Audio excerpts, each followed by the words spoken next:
Ciao a tutti, siamo i Wild Walkers e con questo video volevamo inaugurare una nuova rubrica in cui vi daremo una serie di consigli per i vostri viaggi zaino in spalla. Come primo video non potevamo che iniziare da quello che è il migliore amico di ogni trekker quando scende la sera, il fuoco. Ma prima, sigla!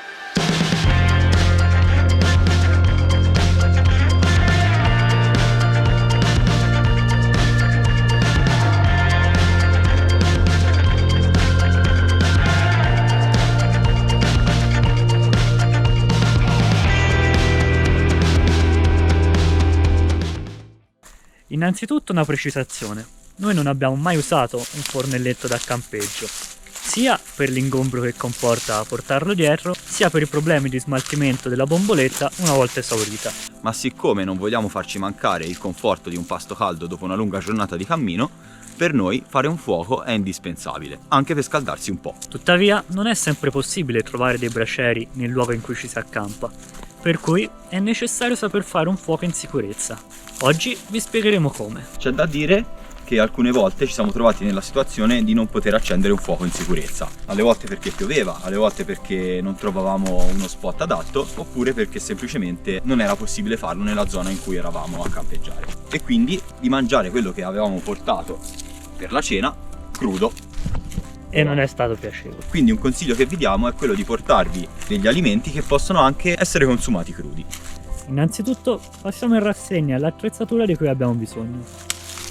Una paletta, dei sassi raccolti nei dintorni, un accendino, in quanto non siamo Bear Grylls e ancora non abbiamo imparato ad accendere un fuoco con i legnetti, una miccia a base di foglie secche ed eventualmente un fazzoletto, della diavolina ovviamente ecologica, bio, nel caso sia particolarmente difficile accendere un fuoco, dei guanti da lavoro per evitare di ferirsi durante l'operazione, della legna, come è ovvio che sia, e per l'occasione abbiamo anche un pentolino e una piccola griglia. Quindi questa è l'attrezzatura che ci portiamo per accendere un fuoco in sicurezza. Il pentolino da campo fa parte integrante della nostra attrezzatura da trekking, in quanto è decisamente comodo sia come contenitore dentro lo zaino per il cibo, crudo o cotto che sia, e ovviamente per cucinare. È perfetto per 2 persone e pesa circa 300 grammi. La griglia, nonostante questa che abbiamo è molto piccola e leggera, non ci serve spesso e quindi decidiamo di portarla solamente quando facciamo trekking a breve o media percorrenza. In caso di necessità, al posto della griglia ci arrangiamo usando dei rametti appuntiti. Bene, adesso procederemo con la preparazione del fuoco. La paletta si usa principalmente per fare una piccola buca e per pulire il terreno in cui poi verrà fatto il falò. In questo caso, come vedete, abbiamo un braciere già quasi del tutto pronto e quindi non ci servirà.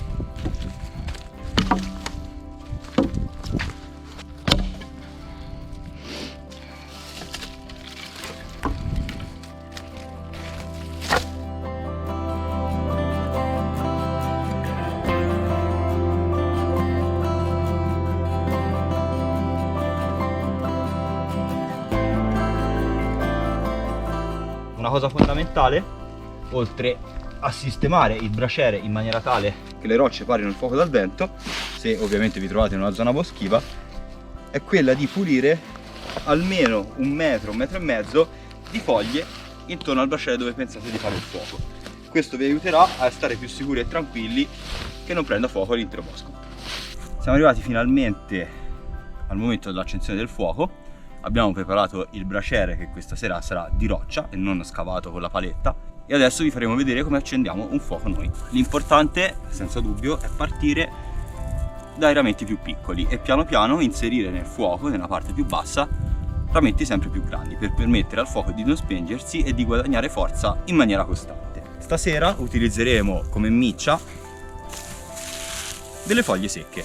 Abbiamo la fortuna che non piove da diversi giorni e quindi il bosco è tutto secco. Se non fosse stato così avremmo utilizzato un fazzoletto. Siamo sempre stati in grado di accendere il fuoco con un fazzoletto usato come miccia.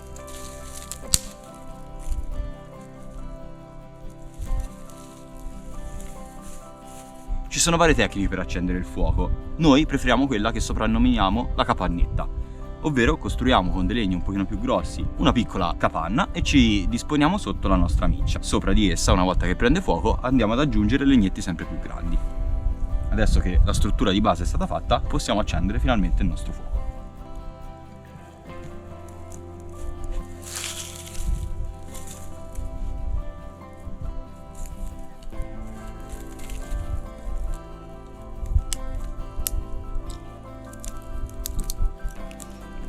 Presto potremo mangiare.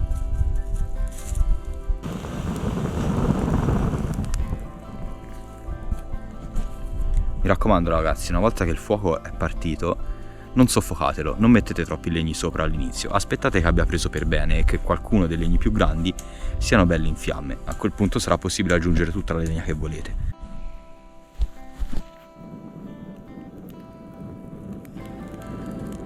Mi raccomando, nelle fasi iniziali del fuoco è importante soffiarvi sopra per poterlo far prendere meglio.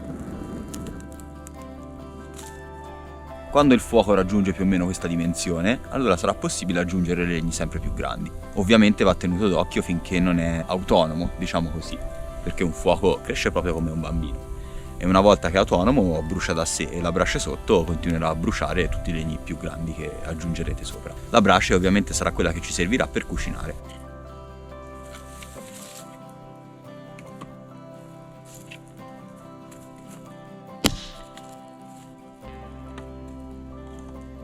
Finalmente il nostro fuoco ha una dimensione considerevole. Una delle cose che facciamo, in quanto a fine giornata spesso ci troviamo tardi a trovare lo spot tenda e accendere il fuoco, è far sì di poter cucinare nel minor tempo possibile. Per fare ciò ovviamente ci serve tanta brace, quindi aggiungiamo della bella legna grossa al nostro fuoco il più possibile, in maniera tale che nel giro di una quarantina di minuti la brace per cucinare è pronta. Se avete provveduto a fare il fuoco nella maniera corretta, l'avete anche predisposto in maniera tale da potervi cucinare. Il risultato che dovete ottenere è più o meno questo. La brace nella parte davanti accessibile che vi permette di appoggiare la griglia, mantenendo il fuoco attivo sulla parte posteriore, sempre tenendo conto del vento.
Per oggi è tutto, se il video vi è piaciuto lasciateci un like.